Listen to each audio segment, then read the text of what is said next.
ഇവിടുന്ന് നമ്മൾ ഇടത്തോട്ട് തിരിയുവാണ്. ഈ കോൺക്രീറ്റ് വഴി നേരെ ചെല്ലുന്നത് വടക്കനാടേക്കാണ്. അപ്പോൾ നമ്മുടെ ഇന്നത്തെ യാത്ര വടക്കനാടോട്ട്. Welcome to life chapters.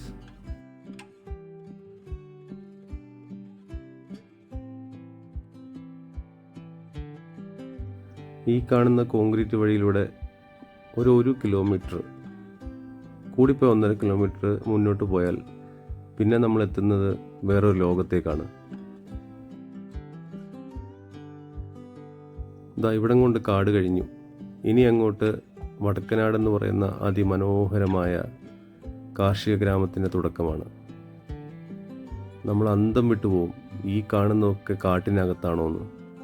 4 ചുറ്റും കാടുകൊണ്ട് മൂടപ്പെട്ട അതിമനോഹരമായ യഥാർത്ഥ വയനാടിൻ്റെ ഒരു പരിച്ഛേദമാണ് വടക്കനാട്.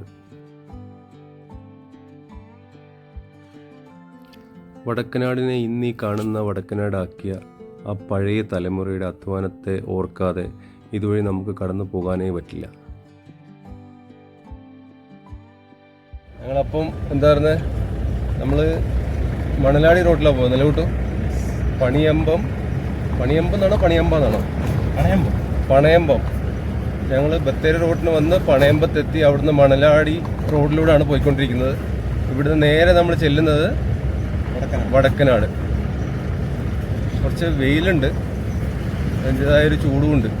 നല്ല രസമുള്ള സ്ഥലങ്ങളാണ്. ചുറ്റും കാടും നടുക്ക് വയലും കൃഷിയും വീടും ഒക്കെ ആയിട്ട് ഭയങ്കര ആനശല്യമുള്ളൊരു സ്ഥലം കൂടിയാണ് ഇത്. ബത്തേരി എന്നുള്ള ബസ്സാണ് പോകുന്നത്. വടക്കനാടാണ് ലാസ്റ്റ് സ്റ്റോപ്പ്. ഈ ആകാശ കാഴ്ചകളിൽ നിന്ന് തന്നെ നമുക്ക് കൃത്യമായിട്ട് കാണാം എത്ര മനോഹരമായൊരു കാർഷിക ഗ്രാമമാണ് വടക്കനാടെന്ന്. ഇവിടുത്തെ വയലുകൾക്ക് അതിരുണ്ടെന്നേ നമുക്ക് തോന്നില്ല. നടുക്ക് വയലും 2 കരയിലും വീടുകളും കൃഷിത്തോട്ടങ്ങളും, അതിനോടതിര് കാടും. എങ്ങനെയാണ് ആൾക്കാർ ഇങ്ങനെ കാടിനോട് ഇഴുകിച്ചേർന്ന് വന്യമൃഗങ്ങളോട് പടവെട്ടി ഇങ്ങനെ കൃഷി ചെയ്യുന്നതെന്ന് ആലോചിച്ച് കഴിഞ്ഞാൽ ഒരു എത്തുപിടിയും കിട്ടില്ല.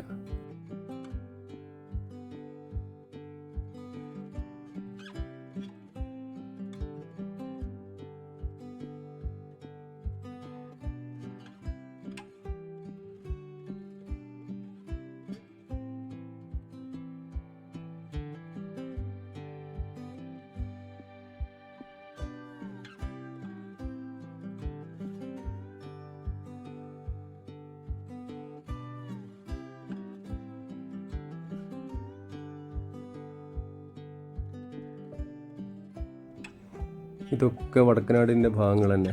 നേരെ പോകുന്ന വഴി ബസ്സിൻ്റെ അവസാനത്തെ സ്റ്റോപ്പിലേക്കാണ്.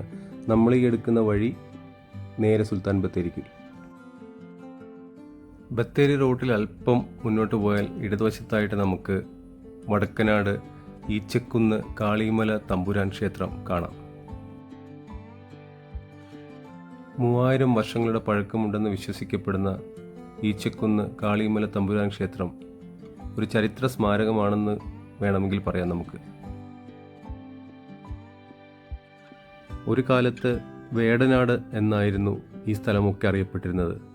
പിന്നീട് എപ്പോഴോ അത് വടക്കനാടായി മാറി.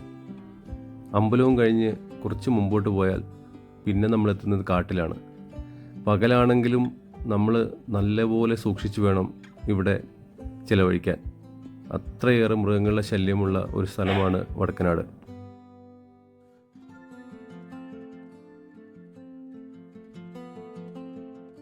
എല്ലാ തരം കൃഷിയും നമുക്കിവിടെ കാണാം. നെല്ലും ഇഞ്ചിയും കപ്പയും വാഴയും കമുകും തെങ്ങും അങ്ങനെ എന്നു വേണ്ട സകല കൃഷികളും നമുക്ക് വടക്കനാട് കാണാൻ വേണ്ടി പറ്റും.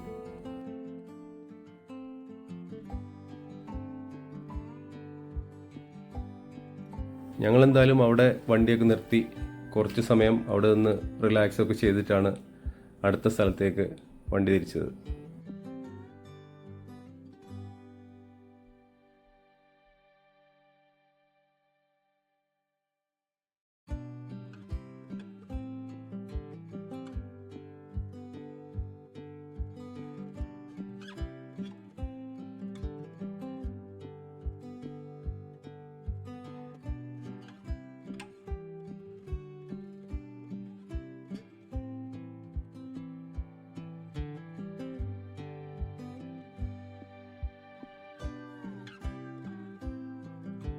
വടക്കനാടിൻ്റെ ഈ ഭാഗങ്ങളായിരിക്കും ഏറ്റവും അധികം ആൾക്കാർ കണ്ടിട്ടുണ്ടാവുക.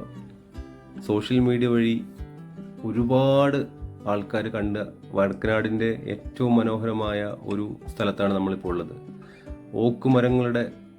സിൽവർ ഓക്ക് മരങ്ങളുടെ തോട്ടവും താഴെ ഒരു വിശാലമായ മൈതാനവും അതിന് തൊട്ടടുത്തൊരു ആമ്പൽക്കുളവും ഏത് സമയത്തും മൃഗങ്ങളെയും കാണാൻ പറ്റുന്ന അതിമനോഹരമായൊരു പ്രദേശമാണ് ഇത്.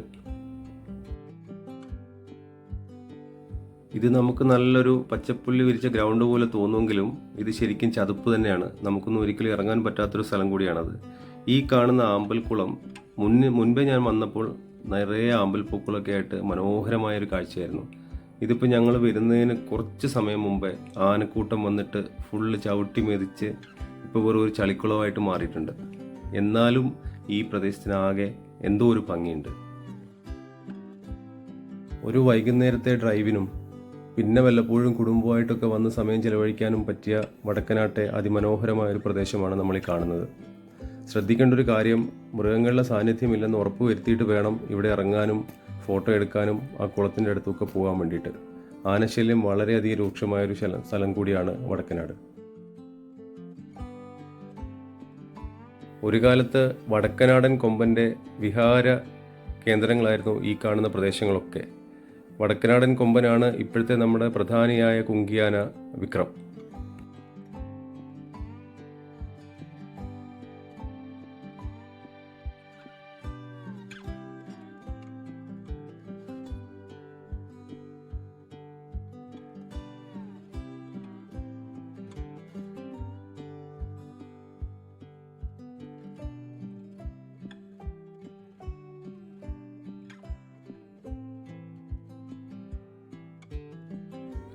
ബത്തേരി വടക്കനാട് ബസ് റൂട്ടിൽ തന്നെയാണ് ഈ സ്ഥലങ്ങളൊക്കെ നമുക്ക് കാണാൻ പറ്റുന്നത്.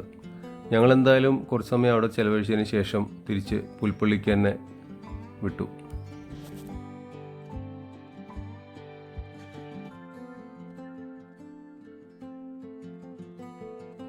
എന്തായാലും ഈ വഴിക്ക് വരുമ്പോഴൊക്കെ 6-ാം മൈലുള്ള മജീദ് ഖാൻ്റെ ബീഫ് കിട്ടുന്ന കടയിൽ ഞങ്ങൾ കയറാറുണ്ട്. നല്ല ബീഫും കപ്പയും പത്തലുമൊക്കെ കഴിക്കാൻ പറ്റിയ ഒരു ഉഗ്രൻ സ്പോട്ടാണ് 6-ാം മൈലുള്ള മജീദ് ഖാൻ്റെ ബീഫ് കട. അപ്പോൾ നമുക്കിനി വേറൊരു വീഡിയോയിൽ കാണാം. See you.